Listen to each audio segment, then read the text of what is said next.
Assalamu alaikum, hurmetli seyirciler. Millet telekanalında haberler, stüdyoda men Abdullah Acosman çalışam. Bugün Kırım Federal Üniversitetinde rektor vazifesini icra etken Andrey Falaliyev takdim etildi. Kırım'da anormal sıcak hava devam etti. Rusya sınırcıları Batut üstünde Ukrayna sakinini korçaladılar. Ahmetjitli Emin Seferşayev Kırım'a kayıttı. Bu ve diğer vakalarını bizim yayınımızda seyretiniz.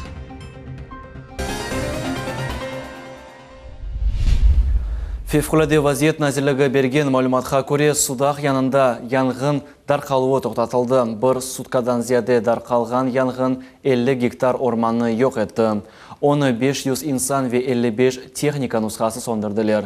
Şimdiki vaqtda qazayı qurtaruv işler devam etti. Taqat organları qazanın sebeplerini belgileyler. Evvelki ma'lumotlarga ko'ra, yang'inning sebebi alevlengen mashina oldu. Yarımadada fevkalade vaziyet saqlı qala. Bunun bağlı Kırım ormanları avgustun 28'ine ziyaretçiler için kapalı olacak.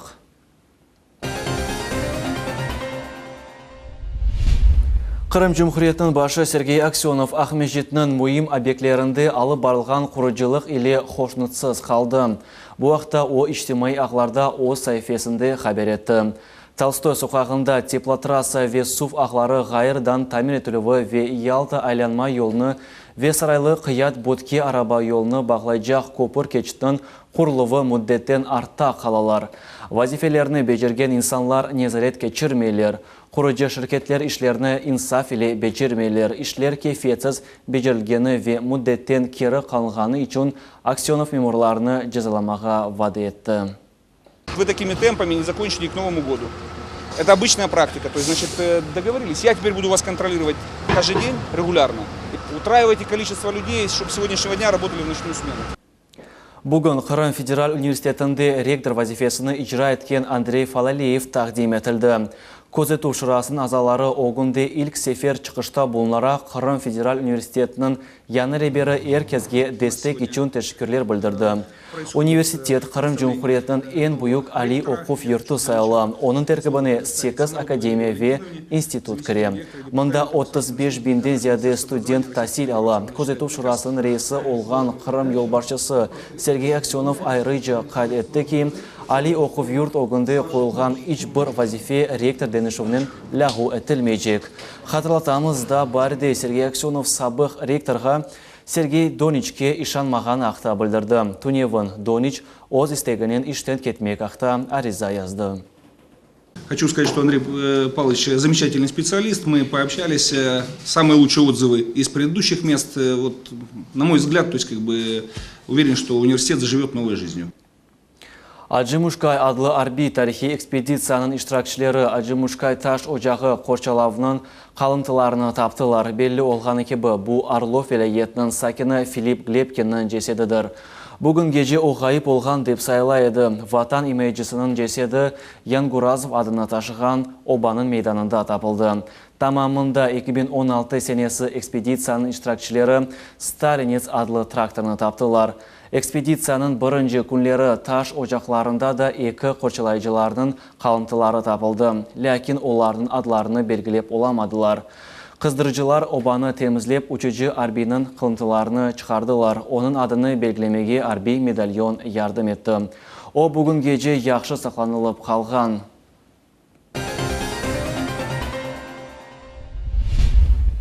Kırım'da anormal sıcak hava, termometrler ölçüleri 40 derecede sıcaklığı gösteriyor. Böyle göstergeçler 40 yıldan ziyade olmagan edi. Sakinler ve turistler bu sıcaktan nasıl etip kurtarılalar? Bunu bizim muhbirimiz Sultaniye Истакаева bilmeye тырышты.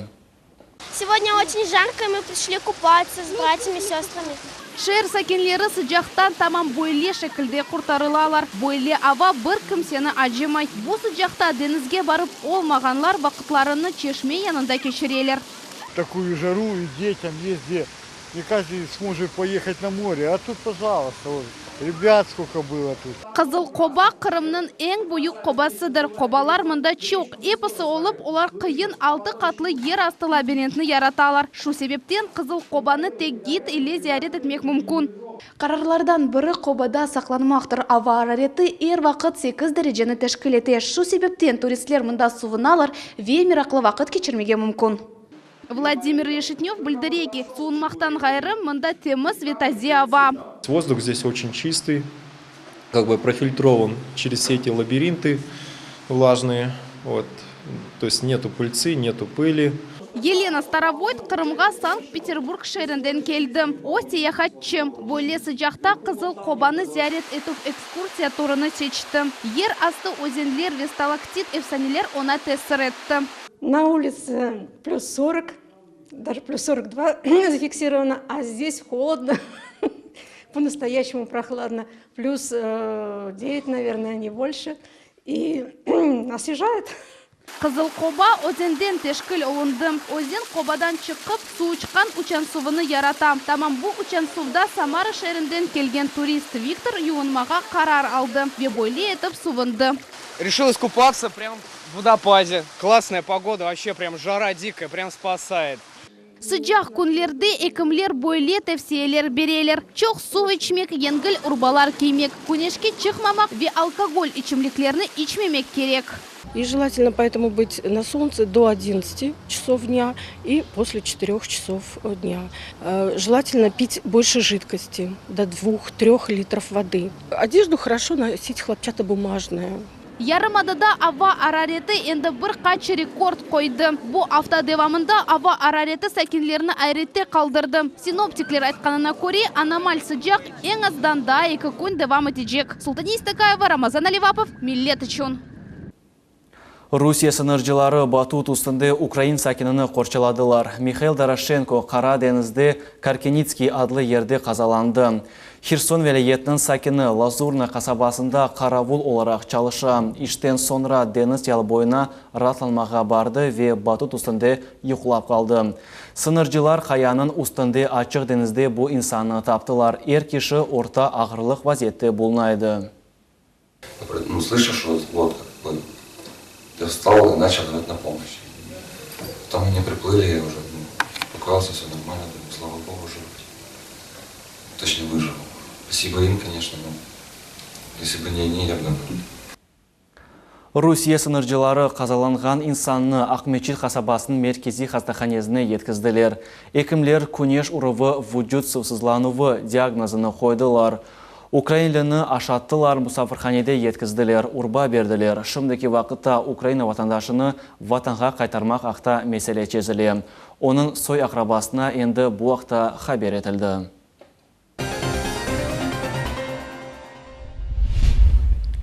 Ахмеджит адлы авалиманның яны терминал құружилық мейданында фасадын тәмірлеві ве технологик бина дамының қапатылмасы екіленді. Иншаатының умуми мейданлығы 20 бинден зияды квадрат метрні тешкілеті. Яны терминалда 55 қайдетме бөліклері, 5 әрекетлі телетраплар ве автобуслар перонына 8 чықыш ерлері чалышажақтыр. Айны заманда 16 эскалаторның ве 28 лифтлерінің олмасы планлаштырылы. Керіш Денис Лиманның капитаны бұтын гемелерге августың 9-ына қадар ялдамаға ясақ етті. Бұл ясаққа ВМФ, ФСБ ве Қырым көпірінің амелиятында іштірак еткен гемелер кірмелер. Бұл ақта емір Қара Денис Лиман мемориеттің сайтында еліші. Гемелерге ялдамаға ясақ көпір тремелердің сына бақылуынен бағлы. Көпірінің кемерлерінің ерлештірлігі август-сентябр айларында бекленілі. Керич шеріне Қырым көпірінің кемеріне 2-ші ялдав тіремесі келді. 1-ші ялдав тіремесі Залив заводындан Керич технологик мейданына кечірілді. Кележек вақыт ялдав тіремелер сынавдан кечежеклер. Ахмежетлі Эмин Сефершаев Юнан Рома күреші бойынша дүния біріншілігінде мүкемел чықышта болған сон Қырымға қайты. Финляндияда Тампер шерінде Русия жима тақымында 55 килоға же чеки категорияда 3-ші ерні қазанды. Спортшыны қаршыламақ үшін авалиманда оның достлары, идманжысы ве мұхлислері топландылар. Тәфсатлыжы Айше Шулакова девам ете.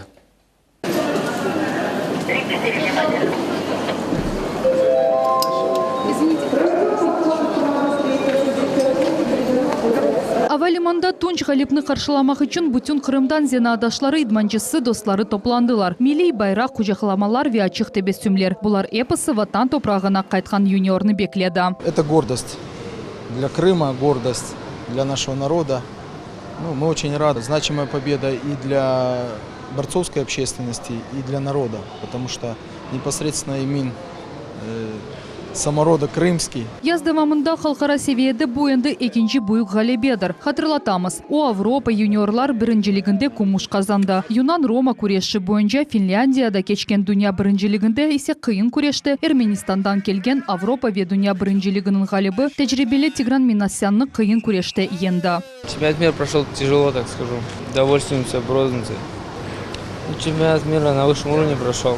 2013 seneden başlap Emin Сефершаев Avropa ve dünya çempionatlарында mükafatlar kazana. Yaş ve istidatlı kureşçi yaralanganına bakmadan Cumhuriyetimizni degерli takdim etti. İdmancı Emin'in neticeleri ile memnun, lakin sporçuozu keyifsiz korunuyor. Этот год Эмин восстановился, выиграл чемпионат России на Европе, стал вторым. И через месяц уже поехал на мир. Помимо этого, меня не было вместе с ним, я с ним с детства постоянно ездил. Может быть, это сыграло какую-то роль. Я надеюсь, что каждый из этого сделает выводы. И Эмин в следующем году обрадует, только будет золото чемпионата Европы и мира. 19 yaşlı Emin Сефершаев Украина, Avropa, Yunan Roma kureşi boyunca junior ara dünya birincilikinin tunç sayıbı, Avropa birinciliginin kumuş sayıbı. 3 yıl endi Rusya bayrağını korçalay. Sport ekspertleri eminler. Emin'in en esas galibeleri daugde. Ayşe Şulakova, Muhammed Nesturov, Millet için.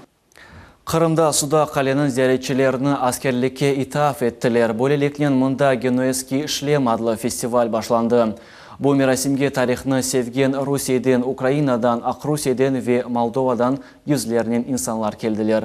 Mında iştirakçılar kılıçtan көрüşmege öğrenebilecekler. En meraklısı bu sanalaştırılıp uruş olacak. Красиво, костюмы красивые. Люди молодцы, конечно, им надо отдать должное. Они очень шикарно в эту жару. Я не знаю, как вы справляетесь просто. Мы же в ватных стёгах, мы как в термосе. Нам не так жарко, как гостям крепости. Единственное, когда девушки нас пытаются вот сразу же обнять после бугурта, мы стараемся их так вот держать в сторонке, чтобы они не получили повреждения от нашего железа. Şimdi ise İlyanin tanışılmağa teklif etemiz. Mühim vakalar ya da problemli vaziyetler hakkında koşma 7 36 52 79 97 95 numaraga telefon açıp aytabilirsiniz. Eğer de haberlerin canlı çıkışını kaçırsanız, onlarını Facebook, Vkontakte ve Odnoklassniki ijtimoiy ağlarda bakabilirsiniz. Bu noktada yayınımız sonuna yetti. Bizim muhbirlerimiz yanı malumatlar üzerinde endi çalışmaktalar. Növbeteki Rus tilindeki haberlerini meslektaşım Asan Abibulayev alıp baracak. Onlarını kaçırmanız. Görüşmek üzere. Sağlıklı kalınız.